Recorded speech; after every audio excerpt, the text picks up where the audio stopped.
नमस्ते और स्वागत है रेडियो एनसीआर पर। मैं हूं आपका रेडियो जॉकी अतुल और लेकर आया हूं दिल्ली और राष्ट्रीय राजधानी क्षेत्र की दिन भर की खास खबरें। सबसे पहले दिन की प्रमुख सुर्खियां। आम आदमी पार्टी के संयोजक अरविंद केजरीवाल ने कांग्रेस और बीजेपी पर जमकर बोला हमला। बोले, नेशनल हेराल्ड मामले में गांधी परिवार के किसी सदस्य को आज तक नहीं हुई जेल। वकीलों की हड़ताल का आज भी जारी रहा सिलसिला। उपराज्यपाल के एक नोटिफिकेशन के खिलाफ लगातार छठे दिन भी न्यायिक कार्यों का बहिष्कार। दिल्ली के गणेश चतुर्थी उत्सव में हर जगह दिखी धूम। मुख्यमंत्री रेखा गुप्ता ने कनॉट प्लेस के प्राचीन शिव मंदिर में की पूजा अर्चना। दिल्ली विश्वविद्यालय में स्नातक पाठ्यक्रमों के लिए स्पॉट राउंड आवंटन में 7,900 से ज्यादा छात्रों को मिली सीटें, लेकिन फिर भी 8,000 से ज्यादा सीटें खाली। जवाहरलाल नेहरू विश्वविद्यालय में छात्रों की रचनात्मकता को बढ़ावा देने के लिए मनाया गया हुनरबाज उत्सव। डीटीएवी के 14 सीवेज ट्रीटमेंट प्लांट के ठीक से काम न करने से यमुना नदी में प्रदूषण बढ़ा। एनजीटी ने कार्रवाई का दिया निर्देश। दिल्ली पुलिस ने गैंगस्टरों के 2 गिरोहों का किया भंडाफोड़। कई कुख्यात बदमाशों को मुठभेड़ के बाद किया गिरफ्तार। द्वारका में 40,000 रुपए के लेन देन में हुई एक युवक की हत्या, 2 आरोपी भाई गिरफ्तार। बुद्ध विहार में संपत्ति विवाद को लेकर एक बुजुर्ग ने अपने बेटे और बहू पर चाकू से किया हमला। दिल्ली में लगातार बारिश से बढ़ा यमुना का जलस्तर, कई इलाकों में बाढ़ की चेतावनी जारी। अब सुनते हैं खबरें विस्तार से। आम आदमी पार्टी के राष्ट्रीय संयोजक अरविंद केजरीवाल ने एक प्रेस वार्ता में कांग्रेस और बीजेपी पर जमकर हमला बोला। कांग्रेस पर निशाना साधते हुए उन्होंने कहा कि नेशनल हेराल्ड के मामले में आज तक गांधी परिवार के किसी सदस्य को जेल नहीं हुई। उन्होंने कांग्रेस पर समझौते की राजनीति करने का आरोप लगाया। दूसरी ओर उन्होंने बीजेपी पर भी निशाना साधते हुए कहा कि नरेंद्र मोदी ने एक आदमी के लिए पूरा देश गिरवी रख दिया है। उन्होंने दिल्ली में बिजली कटौती, निजी स्कूलों में फीस वृद्धि और सड़कों की खराब हालत के लिए भी बीजेपी सरकार को जिम्मेदार ठहराया। इस पर पलटवार करते हुए दिल्ली कांग्रेस के अध्यक्ष देवेंद्र यादव ने केजरीवाल के बयान को दूसरों के हाथों खेलना बताया। उन्होंने आरोप लगाया कि केजरीवाल उस बड़ी साजिश का हिस्सा हैं जो बीजेपी द्वारा रची जा रही है। आप नेता मनीष सिसोदिया ने सौरभ भारद्वाज के घर पर हुई ईडी की छापेमारी को लेकर बीजेपी पर हमला बोलते हुए कहा, जब भी बीजेपी किसी संकट में आती है और जनता अमित शाह और प्रधानमंत्री नरेंद्र मोदी से सवाल करती है तो ईडी आकर छापेमारी करती है। यूनाइटेड हिंदू फ्रंट के अंतर्राष्ट्रीय कार्यकारी अध्यक्ष और वरिष्ठ बीजेपी नेता जय भगवान गोयल को पाकिस्तान से धमकी भरा कॉल आया है। कॉल करने वाले ने खुद को सीआईडी इंस्पेक्टर बताते हुए धमकी दी। शाहदरा थाने में मामला दर्ज कर जांच शुरू कर दी गई है।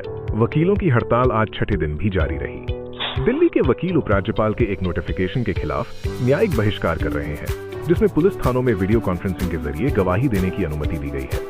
वकीलों का कहना है कि ये जनता के खिलाफ है और न्यायिक स्वतंत्रता और निष्पक्ष सुनवाई के भी विरुद्ध है। Delhi high court bar association ने वकीलों से काली पट्टी बांधकर कोर्ट पहुंचने की अपील की है। हालांकि केंद्रीय गृह मंत्री अमित शाह ने हड़ताल कर रहे वकीलों के प्रतिनिधियों से मिलने का आश्वासन दिया है, जिसके बाद एलजी हाउस के बाहर होने वाला प्रदर्शन टाल दिया गया है। एक अन्य मामले में पटियाला हाउस कोर्ट ने अपहरण और जबरन वसूली के मामले में पूर्व रॉ अधिकारी विकास यादव के खिलाफ गैर जमानती वारंट जारी किया है। यादव पर खालिस्तानी आतंकवादी गुरपतवंत सिंह पन्नू की हत्या की साजिश रचने का भी आरोप है। वो बार बार बुलाने पर भी अदालत में पेश नहीं हुए। कड़कट डूमा कोर्ट ने चोरी के आरोपी मोहम्मद चांद को जमानत दे दी है। अदालत ने पाया कि पुलिस अधिकारी ने गिरफ्तारी मेमो में गलत जगह का जिक्र किया था, जिससे अभियोजन पक्ष का मामला कमजोर हो गया और आरोपी के संवैधानिक अधिकारों का हनन हुआ। दिल्ली हाई कोर्ट ने दिल्ली सरकार और सीबीएसई से उस याचिका पर जवाब मांगा है जिसमें आरोप लगाया गया है कि निजी स्कूल निजी प्रकाशकों की महंगी किताबें, जिनकी कीमत 12,000 रुपये तक होती है, खरीदने के लिए मजबूर कर रहे हैं।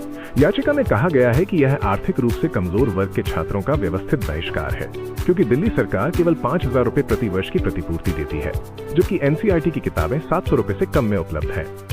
दिल्ली विश्वविद्यालय के स्नातक कार्यक्रमों में स्पॉट राउंड के तहत 7,908 छात्रों को सीटें आवंटित की गई हैं।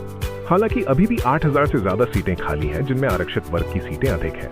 छात्रों को आवंटित सीट स्वीकार करना अनिवार्य है और अपग्रेड या दाखिला वापस लेने का कोई विकल्प नहीं है। डेमोक्रेटिक टीचर्स इनिशिएटिव ने शिक्षा मंत्रालय के 2017 के उस आदेश को वापस लेने की मांग की है, जिसमें एमफिल और पीएचडी करने वाले शिक्षकों की वेतन वृद्धि खत्म करने और पहले से दी गई बढ़ोतरी को वापस लेने की बात कही गई है। जवाहरलाल नेहरू विश्वविद्यालय में छात्रों की रचनात्मकता और प्रतिभा को बढ़ावा देने के लिए हुनरबाज उत्सव का आयोजन किया जा रहा है। जेएनयू छात्र संघ के संयुक्त सचिव वैभव मीणा ने कहा कि जेएनयू की पहचान सिर्फ प्रदर्शन से नहीं है। एमसीडी की शिक्षा समिति ने स्कूलों में शिक्षा का स्तर सुधारने, साफ सफाई, शौचालयों की स्थिति और मरम्मत पर चर्चा की। सभी स्कूलों में पीने के पानी की टंकियों की सफाई 3 दिनों में पूरी करने और खराब सोलर पैनलों को दुरुस्त करने का निर्देश दिया गया है। सफाई व्यवस्था को मजबूत करने के लिए 4,000 नए सफाई कर्मचारियों की नियुक्ति का भी निर्णय लिया गया है। पुणे स्थित भारतीय उष्णदेशीय मौसम विज्ञान संस्थान के एक अध्ययन में खुलासा हुआ है कि दिल्ली एनसीआर के लोग गर्मियों में सर्दियों की तुलना में लगभग 97% अधिक माइक्रोप्लास्टिक कण सांस के जरिए शरीर में ले रहे हैं। हवा के नमूनों में प्लास्टिक के विभिन्न प्रकार के साथ साथ जिंक, सिलिकॉन और एल्यूमिनियम जैसे जहरीले धातु तत्व भी पाए गए हैं। यमुना नदी प्रदूषण की चपेट में आ गई है क्योंकि दिल्ली जल बोर्ड के 37 सीवेज ट्रीटमेंट प्लांट में से 14 ठीक से काम नहीं कर रहे हैं। दिल्ली प्रदूषण नियंत्रण समिति की रिपोर्ट के अनुसार ये एसटीपी निर्धारित मानकों को पूरा नहीं करते हैं। एनजीटी ने डीपीसीसी को 14 एसटीपी के खिलाफ सुधारात्मक और दंडात्मक कार्रवाई करने और 8 सप्ताह में रिपोर्ट देने का निर्देश दिया है। दिल्ली में लगातार हो रही बारिश से यमुना नदी का जल स्तर खतरे के निशान 205.33 मीटर को पार कर 205.41 मीटर पर पहुंच गया है, जिसके चलते बाढ़ की चेतावनी जारी की गई है।